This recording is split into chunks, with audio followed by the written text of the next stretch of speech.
La province d'Anvers prend des mesures pour limiter l'épidémie de coronavirus. Elle impose un couvre-feu et le port du masque généralisé. Serge Vermeuren nous y attend. À tout de suite. Bonjour et bienvenue dans ce RTL Info 13h. Les forains de la foire du Midi espèrent toujours pouvoir ouvrir samedi. Ils sont en discussion avec le bourgmestre qui a décidé d'annuler l'événement. Simon François est devant l'hôtel de ville de Bruxelles. C'est pas toujours logique ces nouvelles mesures. Nous allons aussi vous résumer la question de la bulle de contact. Vous pouvez voir 5 personnes maximum, mais il y a des nuances, vous le verrez. La météo pour cet après-midi, temps sec pour tout le monde, assez lourd aussi, maxima entre 19 et 23 degrés.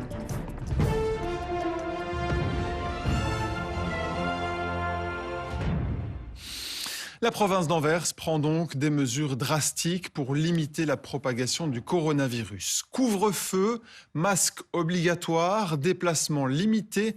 Ces mesures ont été annoncées hier en fin de soirée. Chantal Monet. La situation était presque devenue hors de contrôle. Anvers n'a pas décidé le confinement strict, mais la vie sociale y est très fortement réduite. Un couvre-feu dans toute la province. Entre 23h et 6h, les résidents doivent rester chez eux. Seuls sont autorisés les déplacements urgents vers l'hôpital ou nécessaires pour le travail. Le port du masque est obligatoire dans l'espace public et dans les endroits où la distance d'1,50 m ne peut être respectée. Les sports de contact sont interdits, tandis que les sports d'équipe sont tolérés pour les joueurs de moins de 18 ans. Les salles de fitness seront fermées. Le télétravail devient obligatoire, sauf si cela est vraiment impossible. Concernant l'ORECA, la distance d'1,50 m devra être garantie à tout moment dans les établissements, sauf si une séparation physique est prévue entre les clients. Interdiction d'organiser des événements, les salles de fête seront d'ailleurs fermées. Ce n'est pas un lockdown. Nos magasins restent ouverts, notre économie continue à tourner, l'ORECA n'est pas fermé. On ne pouvait pas se le permettre une deuxième fois. Et ça n'a pas de sens selon moi, mais là où les foyers de résurgence éclatent et où on peut les identifier, il faut agir sur la vie sociale. Les personnes contaminées sont priées de respecter strictement la quarantaine. Le décret sur la politique en matière de prévention de santé prévoit, pour ceux qui ne respectent pas la quarantaine, des amendes et des peines de prison. La gouverneure de la province demande aussi que plus personne ne se rende en région anversoise et que chacun reste chez soi. La situation sera évaluée au jour le jour pour éventuellement renforcer les mesures. Et voilà pour ces mesures annoncées donc à propos d'Anvers. Anvers où nous allons rejoindre Serge Vermeuren. Bonjour Serge. Comment réagissent les habitants à ces annonces ?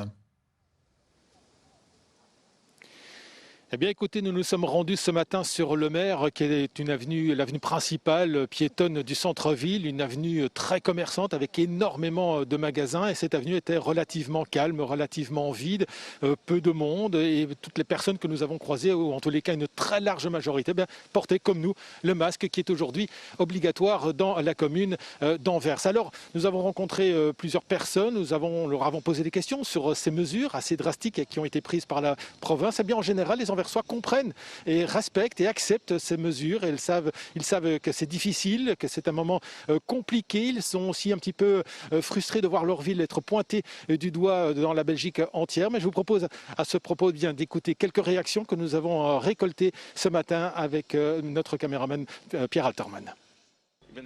Je suis d'accord avec le fait de rester à la maison. La vie de café ne me manque pas trop. Mais ce sont les vacances, il fait beau.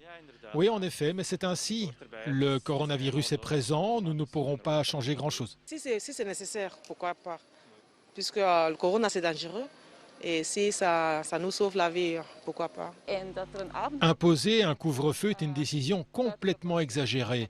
Ce n'est vraiment pas une bonne décision, pour personne. Et cette mesure ne touche qu'Anvers, pas d'autres villes. Oui, c'est pour cela, en effet.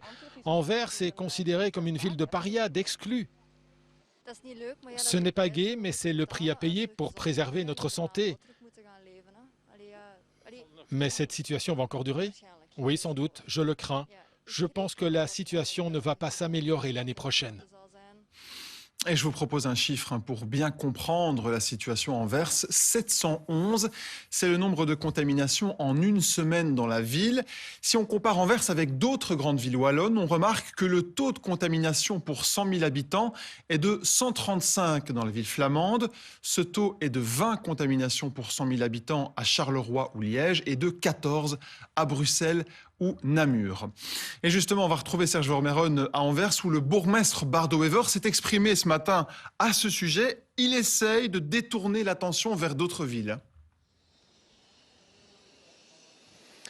Oui, Bardo Wever qui veut mettre en avant bien la bonne collaboration entre la ville, ses services et le personnel de première ligne, le personnel qui est sur le terrain, qui connaît très bien la situation géographique et territoriale de la ville d'Anvers et grâce à qui eh bien, ils ont des données très précises pour pouvoir prendre ce genre de mesures et ce genre de situation. Bardo Wever qui se fait finalement aussi, qui le dit clairement, qui se fait du souci pour d'autres villes et il pointe la ville de Bruxelles comme si peut-être que Bruxelles ne connaît pas réellement la situation de la pandémie au sein de sa population. Il veut sans doute un petit peu se défendre, évidemment, vu la situation qu'il vit ici à Anvers. Il regrette qu'Anvers soit un petit peu pointé du doigt, soit le mauvais élève de la Belgique à l'heure actuelle. De Wever qui demande à la population d'être solidaire, d'être courageuse, mais surtout, bien sûr, de respecter les règles. Merci beaucoup Serge Vermeuren en direct d'Anvers. Et à propos de mesures, à noter que plusieurs communes wallonnes ont décidé hier et aujourd'hui d'imposer le port du masque généralisé en rue. Bonjour Fanny Dehaye. Quelles sont ces communes en question ? Écoutez, Courcelles est un puits un peu ouvert la voie puisque depuis ce matin, vous l'avez dit, plusieurs communes imposent le port du masque sur l'ensemble de leur territoire, c'est-à-dire pas seulement dans le centre-ville. C'est le cas notamment de Warem où je me trouve, raison pour laquelle je suis masquée, mais aussi d'Andenne, de Serein, de Othon, de Aubange aussi. Aubange, je le rappelle, qui est la commune francophone la plus impactée par le virus. Oui Fanny, les restrictions qui sont imposées depuis hier par le Conseil national de sécurité entraînent aussi toute une série d'annulations de festivités locales.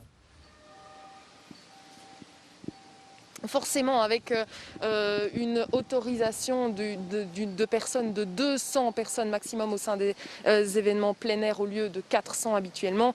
Les événements, vous l'avez dit, s'enchaînent. C'est le cas notamment de la fête foraine de Charleroi, de la foire de Huy.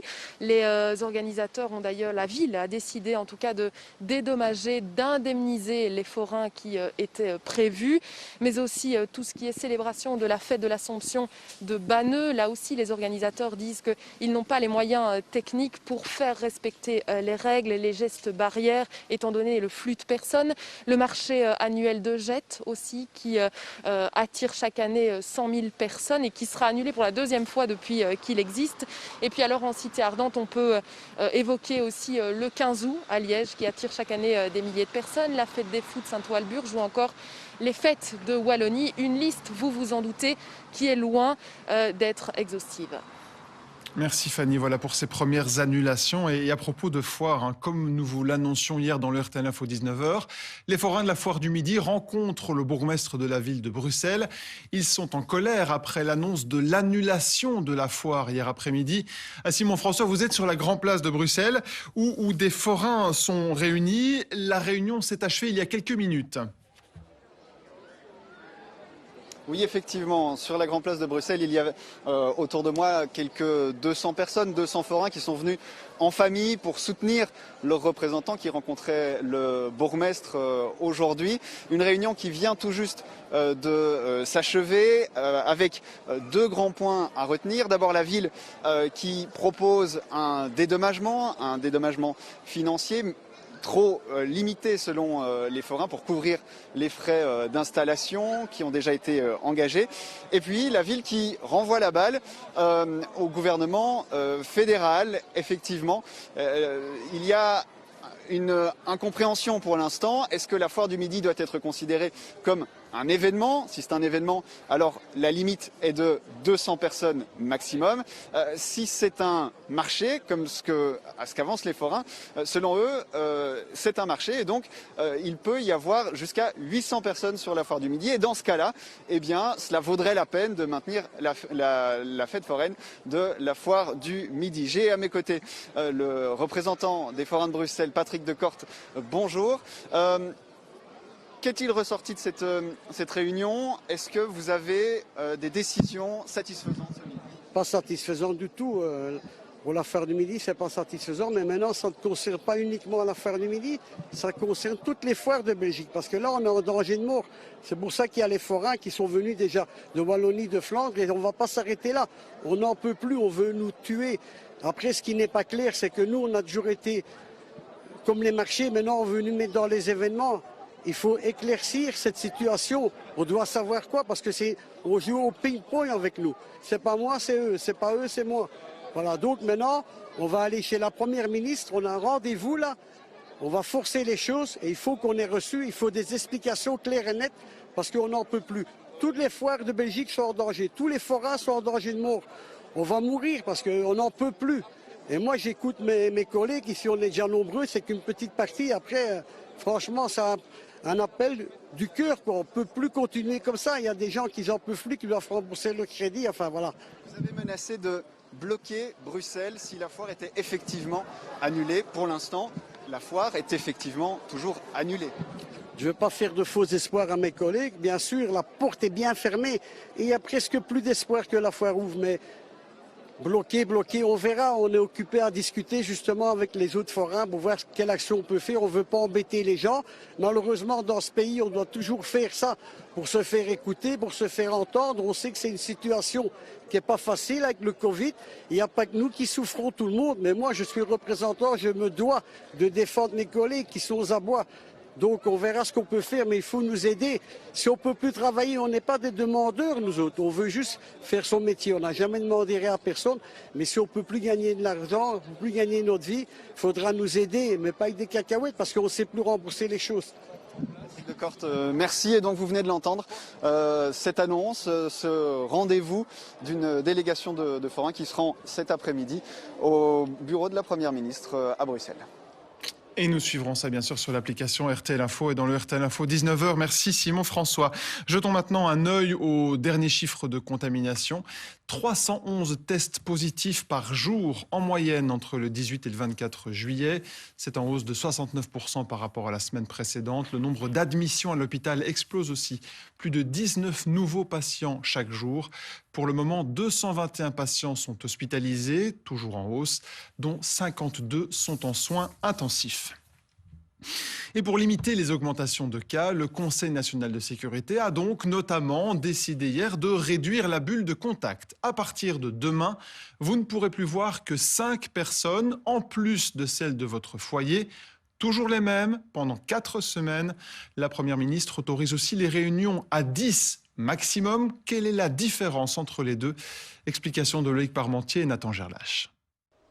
Prenons une famille. Dès demain, elle sera limitée à sa bulle sociale de 5 personnes pour un mois. Enfants de moins de 12 ans non compris. Mais dans le même temps, cette même famille pourra participer à des rassemblements avec 10 personnes au total. Enfants de moins de 12 ans toujours non compris. Claire, c'est la question que nous vous avons posée. Je veux dire, c'est assez bizarre. Moi non plus, j'ai pas compris pourquoi ils disent une bulle de 5 personnes, puis après un groupe de 10 personnes, quoi. Honnêtement, je suis peut-être tout à fait stupide, mais je ne comprends pas la nuance. C'est compliqué, ouais, c'est compliqué. Difficile de le comprendre, mais moi, 5, je suis pour. Oui, je trouve qu'il y a une différence parce qu'on connaît la famille ou les proches avec qui on va se rassembler. Reprenons la bulle sociale de 5 personnes, cela permet des contacts plus rapprochés.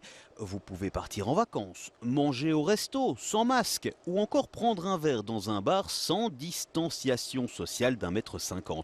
Par contre, le groupe des 10, les rassemblements, c'est avec distanciation sociale obligatoire. C'est avec port du masque, si ce n'est pas possible. En clair, pas de resto, pas de vacances ensemble, pas d'activité si les mesures barrières ne sont pas respectées. C'est un peu difficile à comprendre et moi-même j'ai eu quelques difficultés pour vraiment bien comprendre ce que ça veut dire. Mais je pense que vraiment l'idée est de diminuer au maximum les contacts et de restreindre, c'est une manière de se confiner, un petit peu de restreindre vraiment les contacts à un maximum de 5 personnes. Dans votre bulle de 5 personnes, oui, il y a un petit risque de contamination, mais cela permettra de tracer très rapidement tout le monde, pour éviter bien sûr que le coronavirus ne se répande un peu plus encore. Une situation qui rappelle celle du mois de mai, durant la fête des mères, où nous avions pu voir 4 personnes différentes. Une bulle sociale assez étriquée. Comment allez-vous l'appliquer? Michael Menten et Michel Herings. Événement privé, combien de personnes? Événement privé. La bulle de 5, je sais. Non. C'est 30? Quelque chose comme ça? Difficile de s'y retrouver parmi les nouveaux chiffres des autorités. C'est pas toujours logique ces nouvelles mesures. Parce que je vous dis, pourquoi 5, pourquoi 100 et quoi c'est vraiment un peu clair. On a été habitués pendant le début des vacances à pouvoir avoir un petit peu plus de liberté. Et puis maintenant, il faut restreindre. Bon, alors on doit dire à nouveau à certaines personnes, non, pas vous. Pas facile non plus de s'organiser. Surtout que c'est l'été, donc c'est chaud, quoi. Mais c'est comme ça. Mais après, il faut prévenir la deuxième vague quand même, parce que les chiffres, ça remonte, quoi. Nous avons des enfants de chaque côté, donc on ne sait pas. Moi, étant plus âgé que la moyenne des gens, c'est moins un problème que pour des gens qui ont 20 ans. Et moi, je me vois quand j'avais 20 ans, je voyais plein de gens tous les jours. Il va donc falloir faire des choix pendant un mois. Magali a déjà pris certaines décisions. Vous savez qui vous allez choisir dans les 5? Lui. Et à mon avis, peut-être même pas 5 personnes. Peut-être 2-3 amis, mais voilà. Ce sera... Vous allez quand même la prendre, elle? Ouais. Et puis après, je sors jamais, donc j'ai pas peur. Pas peur des nouvelles mesures, mais reste à toutes les assimiler. La nouvelle guerre contre le coronavirus pourra alors enfin démarrer. Et quelles sont les conséquences pour les entreprises des mesures annoncées hier par le Conseil national de sécurité? Nous posons la question à Peter Timmermans, l'administrateur délégué de la Fédération des entreprises de Belgique. Bonjour, merci d'être avec nous. Est-ce que les restrictions qui ont été prises hier risquent d'avoir des conséquences sur l'économie à court terme? Je pense aux restaurateurs, je pense aux magasins par exemple. Oui, je pense oui. Les mesures sont très strictes, mais indispensables. Et ils auront vraiment un impact sur le commerce que vous venez de citer. Ce n'est pas à nier. C'est la raison pour laquelle nous demandons depuis quelques semaines déjà qu'on discute d'un plan de relance. Parce qu'on savait qu'une deuxième vague allait se réaliser d'une manière ou d'une autre. Cette deuxième vague est venue beaucoup plus vite que l'on le pensait. Et donc maintenant, oui, il faut agir, il faut suivre. La Première ministre a dit hier soir sur votre plateau également qu'il faut monitorer maintenant la situation parce que pour certaines parties de l'économie, ce sera difficile et très dur. En tant que représentant des entreprises, quelle est votre principale inquiétude aujourd'hui? Mon inquiétude est la suivante. Si on ne fait rien, la catastrophe sera encore plus grande en septembre. Alors, il y aura vraiment des entreprises qui vont faire faillite, plus de chômeurs, notre système de soins de santé sera de nouveau mis sous pression. Et c'est ça qu'on a voulu éviter. Donc, c'est pour ça que je dis que les mesures sont strictes, mais indispensables. Parce que rien faire, ça serait encore plus grave et la catastrophe économique, sociale et sociétale serait encore plus grave à partir du mois de septembre. Donc, il fallait intervenir maintenant. Et maintenant, mon appel, c'est vraiment à tout le monde de respecter les consignes données par le Conseil national de sécurité, de les suivre strictement, parce qu'on a une chance pour battre le virus, c'est maintenant. On n'a pas une deuxième chance. Parmi les consignes, justement, il y a la demande de privilégier le télétravail qui a été découvert pour beaucoup d'employés depuis le confinement. Quelle est votre position par rapport à ça pour le moment ? On le dit depuis des mois, donc c'est une des solutions. Pour certaines entreprises, c'est faisable, pour d'autres pas. Quand vous travaillez dans une usine qui produit des produits de façon physique où il faut être présent physiquement, c'est difficile de le faire à distance. Mais comment dirais-je, une entreprise sur 3 peut quand même organiser le télétravail. En plus, on est en plein période de vacances, juillet-août. Je pense qu'il y a moins de gens au travail que d'habitude. Donc, on a vraiment une opportunité d'organiser cela, je pense, pendant les semaines qui viennent. Mais c'est pas facile, c'est pas évident et c'est pas facile à faire partout. Donc, pour certaines entreprises, c'est une possibilité, pour d'autres, c'est pas possible. Merci beaucoup Peter Timmermans d'avoir été en direct avec nous, l'administrateur délégué de la Fédération des entreprises de Belgique. Une des clés pour limiter la propagation de la maladie, c'est le testing. Les centres d'analyse peuvent traiter 30 000 tests par jour et bientôt 45 000. Mais il n'y a que 17 000 tests qui sont pratiqués dans les faits. Le dépistage massif n'est toujours pas facile à organiser. Exemple au centre de test Drive-In qui est installé à l'hôpital CHU de Liège.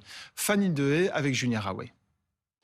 Le Drive-In du CHU reprend du service. Le secret, c'est de bien respirer par le nez. On y va, on y va, on y va. Les automobilistes sont nombreux, l'attente est longue. Oui, ça fait déjà 1h30 qu'on attend. Un afflux de Wallons ordonnance à la main venus se faire dépister. L'image était devenue rare ces dernières semaines. Je suis infirmier à domicile. Je suis allé chez un patient chez qui le fils était positif. Et du coup, c'est simplement un test préventif pour savoir si la maladie a été répandue chez le patient. À cette période, dans la file, on retrouve aussi des Belges rentrés de vacances ou d'autres qui ont attendu la fin du week-end pour faire valoir les conseils de leur médecin généraliste. Le nombre de cas positifs réaugmente, donc les gens ont plus de chances d'avoir des contacts à risque et donc de devoir se faire dépister pour être sûr d'être écartés en cas de nécessité. Puis alors on a les retours de vacances avec des zones orange et rouge qui sont soit obligatoire, soit fortement conseillé d'être dépisté. Ce que je vais vous demander de faire, c'est de mettre votre masque au niveau de la bouche, pour cacher la bouche, parce que vous êtes susceptible de tousser. Les prélèvements sont essentiellement la cause d'une inquiétude plus importante chez les patients. Certains sont tout de même porteurs de réels symptômes. C'est des symptômes basiques, je vais dire, rhume, mal de gorge, on se sent un petit peu pas bien, donc ça peut être autre chose, mais voilà, vu la réaugmentation de cas et les cas positifs qu'on pourrait rencontrer ou avec lesquels on pourrait entrer en contact, le moindre petit symptôme va tout de suite entraîner un dépistage. Quant aux échantillons, la concentration du virus dans les prélèvements positifs serait chaque jour plus élevée. Attardons-nous justement sur cette question du testing avec Thomas Orban, le président du Collège de médecine générale francophone de Belgique. Bonjour, merci d'être en direct avec nous. 17 000 tests pratiqués chaque jour pour le moment, une capacité de 30 000 tests.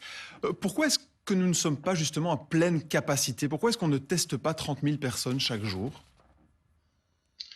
Donc c'est vrai qu'on voit le nombre de demandes de tests augmenter très fort maintenant depuis un peu plus d'une semaine quand même, déjà je dirais une dizaine de jours. Ce qui est difficile, par exemple, sur Bruxelles, c'est que l'organisation du testing reste un peu chaotique. Les centres de tri, alors que l'augmentation augmente, en fait, ont fermé les uns derrière les autres, donc ça devenait difficile de pouvoir faire tester un patient. Les laboratoires privés ont pris le relais, mais eux-mêmes avec des rendez-vous à prendre et des plages horaires pas toujours très très étendues, alors que la demande augmente. Les médecins généralistes continuent à faire leur job, mais néanmoins ils ont aussi pas mal d'autres patients à voir et donc on ne sait pas intercaler des tonnes de patients qu'on peut tester. Et donc à un moment donné, il y a un goulet d'étranglement et les temps d'attente pour avoir un test s'allongent forcément. C'est ce que certains témoignages nous disent, des témoignages qu'on a reçus via le bouton orange Alertez-nous, qui expliquent que c'est difficile de trouver un endroit pour être testé, que ça prend du temps parfois pour recevoir les résultats. Comment est-ce que la situation pourrait s'améliorer à partir du moment où on sait que c'est une des solutions les plus importantes pour lutter contre l'épidémie ? Je dirais même que c'est la solution la plus importante. Si on veut éviter de reconfiner ce qu'on est quasi en train de faire, il faut vraiment avoir un testing et un tracing qui fonctionnent. Et ça, c'est encore nettement améliorable. Et donc, ce qu'il faut, c'est pouvoir tester vite les gens qui ont besoin d'être testés, c'est-à-dire les gens qui sont malades, en fait, et leurs proches. Donc, c'est ce qu'on appelle les high risk contacts. Ils doivent être testés très rapidement, avoir un résultat avec minimum 48 heures, pas plus, et de pouvoir agir ainsi de suite en se focalisant très, très vite sur les personnes atteintes et leur entourage. Actuellement, ça reste encore problématique, ou en tout cas, c'est nettement améliorable. Ce serait utile que toute la population soit testée dans un laps de temps relativement court? Alors, je ne suis pas expert épidémiologue, c'est difficile à répondre à votre question, mais j'ai le sentiment que dès qu'on teste toute une population dans un temps T, eh bien au temps T plus 1 jour, 2 jours, 3 jours, une semaine, on peut recommencer parce qu'entre-temps, il y a des tas de contacts qui se sont écoulés et donc on n'a plus du tout la même image de la population, donc il faut tout le temps recommencer, ça n'a pas vraiment de sens, je pense. Eh bien, merci beaucoup Thomas Orban d'avoir donc répondu à nos questions concernant le testing. Notez aussi qu'Yves Van Latem, le porte-parole interfédéral de la lutte contre le coronavirus, a reçu les résultats de son deuxième test également négatif. Le risque d'avoir contracté la maladie au contact d'une de ses proches est donc écarté. Le nombre de nouveaux cas augmente aussi en France avec 1000 tests positifs par jour depuis une semaine. Conséquence, certaines villes prennent des mesures plus strictes, dont des villes touristiques d'ailleurs. Quiberon, en Bretagne, dresse un couvre-feu et le Mont-Saint-Michel impose le port du masque généralisé. Mélanie Renda. Dès l'entrée sur la plage, les vacanciers sont avertis. Elle sera fermée entre 21h et 7h du matin, ainsi que les parcs et jardins. Décision prise dans la ville bretonne de Quiberon après la découverte d'un foyer épidémique, notamment parmi des jeunes. Majoritairement, ce sont des jeunes gens âgés de 18 à 25 ans. On a un réel enjeu aujourd'hui de casser la circulation du virus. Au total, une cinquantaine de cas confirmés dans la commune. Alors toute sa population est invitée à se faire dépister gratuitement. Là en vacances à Quiberon pour passer du bon temps, mais là bon, surpris par les circonstances et ce qui se passe, subissant un peu. Des touristes pris de court par les nouvelles mesures. Le port du masque, déjà obligatoire dans les lieux publics clos en France, l'est également désormais sur plusieurs lieux touristiques comme les rues de La Rochelle, au Mont-Saint-Michel ou encore dans le centre-ville de Touquet, Paris-Plage. Dans un premier temps, on sera sur de la pédagogie. Si à terme, à la fin du mois, début du mois prochain, on voit que la pédagogie ne suffit pas, on passera effectivement à des contraventions qui seront à la hauteur de 38 €, et non pas 135 € que l'on a dans les espaces clos. La circulation du virus, comme dans plusieurs pays européens, est en augmentation en France avec plus de 1000 nouveaux cas positifs par jour, soit une augmentation de près de 30% en une semaine. 224 foyers épidémiques sont actuellement actifs sur le territoire. La France reste en code vert, selon le ministère des Affaires étrangères belge. Et en Amérique du Sud, le nombre de cas de coronavirus explose littéralement. 23 000 nouveaux cas en un jour au Brésil. Au Pérou, un quart de la population de la capitale, Lima, serait contaminée. La Bolivie, elle, a dépassé le cap des 70 000 infections déclarées. Dans l'actualité de ce mardi, un mot des suites de ce jet de cocktail Molotov sur le Parlement hier. L'homme arrêté à 36 ans, il est originaire du Limbourg. Selon le parquet de Bruxelles, le suspect n'a pas de lien direct avec l'extrême droite, mais il a agi en représailles au monde politique pour dénoncer la gestion de la crise actuelle. Denis Gouman, substitut du procureur au micro RTL Info de Denis Caudron. Une patrouille de police a interpellé un homme qui s'apprêtait à lancer un cocktail Molotov sur le Parlement fédéral à Bruxelles. Il s'agit d'un homme âgé de 36 ans, originaire du Limbourg, qui n'a pas un casier judiciaire fourni, mais qui est connu des autorités de police et de justice. Alors dans sa déclaration, il a indiqué avoir agi de la sorte parce qu'il était en désaccord avec la gestion de la crise sanitaire par le monde politique. L'homme a bien évidemment été interpellé, privé de liberté et mis à disposition du parquet ce matin. Un nouveau développement dans l'affaire Madi Makan. On apprend ce midi que la police allemande est en train de fouiller un jardin ouvrier à Hanovre. C'est la suite de l'enquête menée par la police concernant la disparition de la petite Madi. La police allemande qui estime que la jeune fille disparue il y a 13 ans est décédée, d'où ses recherches dans un jardin en ce moment. Un mot de football, la sous-leader féminine revient au pays. Tessa Willard a signé à Anderlecht pour la prochaine saison. La meneuse des Red Flames de 27 ans jouait à Manchester City depuis 2 saisons. Voici enfin des images d'un concert de musique classique assez original. Il s'est déroulé en Suisse, au cœur des Alpes, sur un parking. Les spectateurs ont assisté à ce concert depuis leur voiture. Certains sont même sortis de leur auto pour apprécier les performances vocales des chanteurs. Un concert salué par des coups de klaxon. Merci de vous informer avec RTL Info. Les prévisions météo de Stéphane Van Bellingen arrivent dans un instant. Ce soir, 19h, Caroline Fontenoy et toute la rédaction. Très bel après-midi. À demain, 13h. RTL Info continue en radio, sur Internet et sur les applications mobiles.